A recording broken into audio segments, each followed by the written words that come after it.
Você sabia que é possível fazer sua própria tinta aquarela de forma artesanal em casa? E mais, você pode fazer inclusive pigmentos de forma natural, extrair pigmentos naturais de forma artesanal e caseira. E com eles, utilizar para fazer a sua própria tinta. Pois é, como você acha que os pigmentos e as tintas eram feitas antigamente, antes da Revolução Industrial?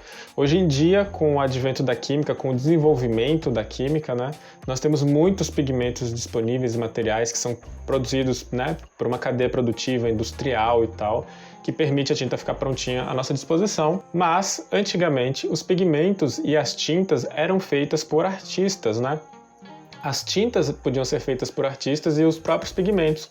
Ou os artistas compravam pigmentos para fazer suas tintas, e esses pigmentos eram produzidos de forma artesanal também. Então, fazendo alguns experimentos, pesquisando bastante sobre isso, e fazendo alguns experimentos em casa, com materiais que a gente consegue, alguns reagentes químicos até, que a gente consegue encontrar fácil em farmácias ou, enfim, algumas lojas específicas, eu consegui, por exemplo, extrair esses pigmentos aqui. Aqui tem uma quantidadezinha menor de um outro. Espero que esteja focando. Especificamente eu vou falar de um tipo de pigmento que chama pigmento laca, certo? Que são esses experimentos que eu fiz e que eu vou apresentar aqui para vocês. Mas antes eu preciso dar um panorama geral dos pigmentos para vocês entenderem o que é o pigmento laca, onde é que ele se enquadra nesse mundo todo de pigmentos aí que a gente tem disponível. Então, basicamente, se a gente for falar dos pigmentos do ponto de vista da sua natureza química, nós temos os pigmentos que podem ser orgânicos, certo? E os pigmentos que podem ser inorgânicos, que são química básica aí, compostos orgânicos e compostos inorgânicos. Já quanto à sua origem, nós podemos ter os pigmentos de origem sintética ou de origem natural, E a gente vai falar especificamente aqui dos naturais orgânicos, certo? Que são esses aqui que eu mostrei, são naturais orgânicos, ok? Que é de onde a gente vai ter os tipos específicos ali dos pigmentos laca, que eu vou entrar aqui rapidinho. Naturais inorgânicos, só a título de exemplo, nós temos aí geralmente rochas ou pedras semi-preciosas e preciosas que podiam ser utilizadas como pigmento para a produção de tintas. E uma tinta clássica, que foi muito utilizada no passado, que é de origem mineral, é o azul ultramar, O azul ultramar, ele originalmente é do lápis lazuli, que é uma rocha semi-preciosa, uma pedra semi-preciosa.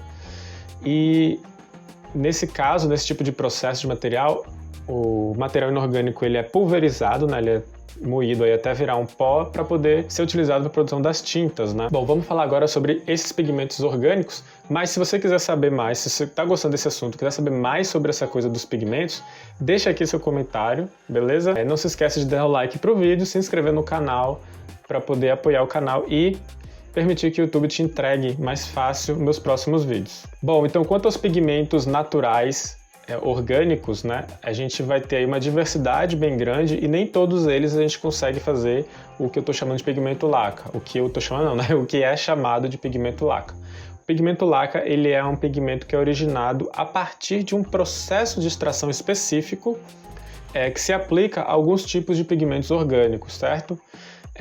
Por exemplo, o índigo ele é um pigmento natural orgânico, derivado de planta, da planta índigo, do anil, só que ele não é extraído necessariamente pelo processo do pigmento laca. Existe um tratamento que a gente pode fazer com o pigmento índigo para poder fazer o pigmento laca depois derivado dele, mas enfim, vocês vão entender aí quando eu falar melhor.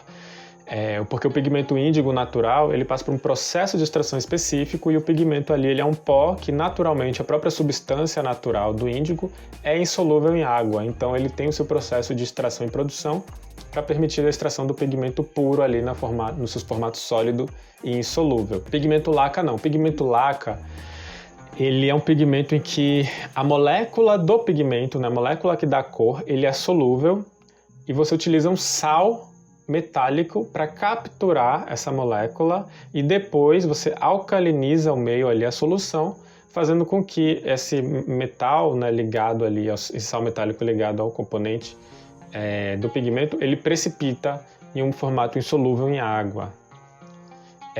Eu não sou químico, certo? Mas eu li bastante sobre isso, né? Pesquisei bastante como é que se faz enfim, e o processo básico geral é mais ou menos esse. A ideia é essa, do processo de extração do pigmento laca. Existem uma série de pigmentos laca clássicos, antigos, né? Em algumas tintas atuais, inclusive, ainda são utilizados os termos relacionados a alguns desses pigmentos antigos, mas eles não são mais os pigmentos originais. Muitas vezes eles foram substituídos por pigmentos orgânicos sintéticos, derivados aí da cadeia do petróleo, né? Um exemplo de uma planta que foi muito utilizada para fazer pigmento laca foi, por exemplo, o nosso ilustre pau-brasil, que deu origem, né, ao nome do nosso país. Ele é uma árvore, né? Ela é uma árvore que possui o cerne dela bem avermelhado e dali é extraído, né, quando se coloca em uma solução de água, ele solta o pigmento, né, porque é solúvel em água.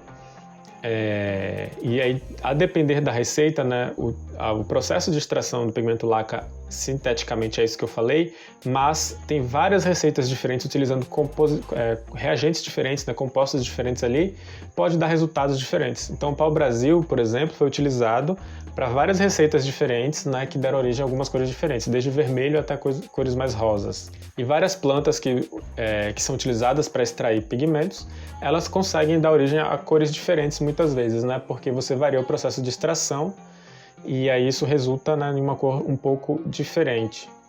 Bom, então a extração do pigmento laca, o processo é o seguinte, né, a gente coloca o nosso material que a gente quer extrair, né, a nossa planta ali que vai ter o pigmento solubilizado em um meio aquoso, né, a gente bota de molho em água, muitas vezes fervente, né, a gente ferve a água e deixa ali o processo da fervura, né, acelerar ali a solubilização do pigmento, né, e deixando o líquido ali da coloração, né? A gente consegue observar isso com diversos chás, inclusive alguns experimentos que eu fiz eu extraí de calêndula e de macela, que são plantas que a gente tem aí, o próprio chá, eu peguei as folhas e extraí.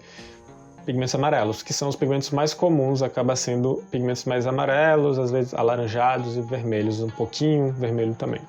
Bom, então a gente deixa ali, né, a planta, o material de molho, fervendo, né, por um tempo, cerca de 20 minutos, a depender da receita, né, mas em geral uns 20 minutos é um tempo suficiente. E então a gente adiciona o nosso sal metálico, certo? O sal metálico principal, padrão, que várias receitas usavam, né, nas receitas antigas, é a pedra-ume ou alume, que é um composto sólido, solúvel em água, então a gente bota isso na solução com a planta ainda, né, ali fervendo, a gente adiciona o alume e o que acontece? Ele dissolve, né, e aí o material dele, acredito que o alumínio, que é o metal que tem ali, né, o íon metálico que a gente tem nesse sal, ele captura as moléculas da cor, né, que dão a cor.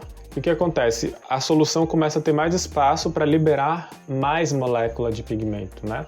Então, o que acontece é que a solução começa a ter uma coloração mais intensa quando a gente adiciona o alume. Bom, e depois que essa reação acontece, né, a gente separa, filtra ali, peneira o nosso material botânico, né? Muitas vezes é a planta mesmo que utiliza nesse processo. Então a gente separa a planta ali da solução e com a solução adiciona carbonato de sódio. Porque a função do carbonato de sódio é alcalinizar a água, então a gente eleva o pH dela e o sal metálico ali reage virando um composto insolúvel em água, né? Ele, no caso do alume, ele vira hidróxido de alumínio, mas ele está ali preso com a molécula de pigmento, né? Ele prende a molécula de pigmento nele. Então, quando ele precipita num pó, né, no material sólido com uma cor, né, com a cor que ele capturou ali.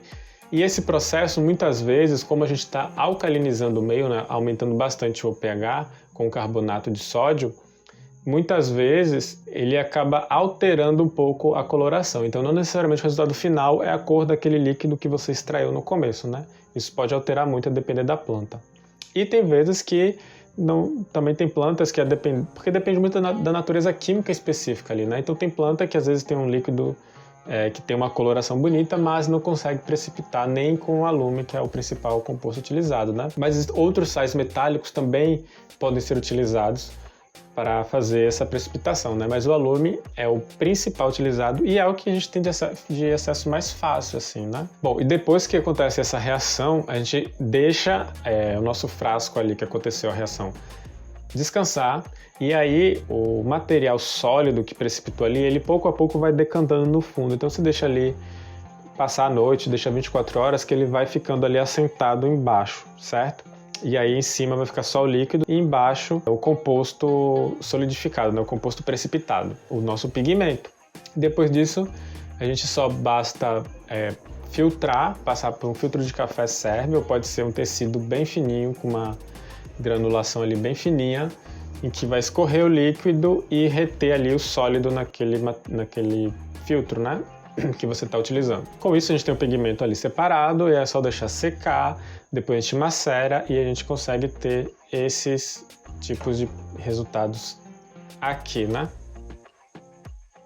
Como esse aqui, certo? E depois a gente pode utilizar para produzir nossa própria tinta aquarela de forma artesanal. Aqui eu tenho algumas, mas tem bem pouquinho, que foram umas amostras. Vou tentar botar aqui, se não der para ver eu vou botar uma foto.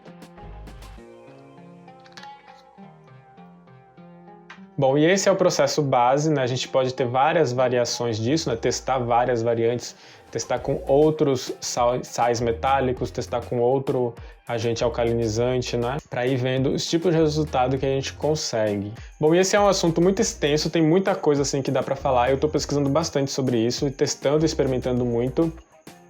Pretendo fazer no futuro vídeos também mostrando os resultados desses pigmentos fazendo tinta e os resultados comparados com outras tintas aí que a gente compra no mercado. Se você quer saber disso, quer ver isso, deixe seu comentário aqui, curte o vídeo, se inscreve no canal e até a próxima.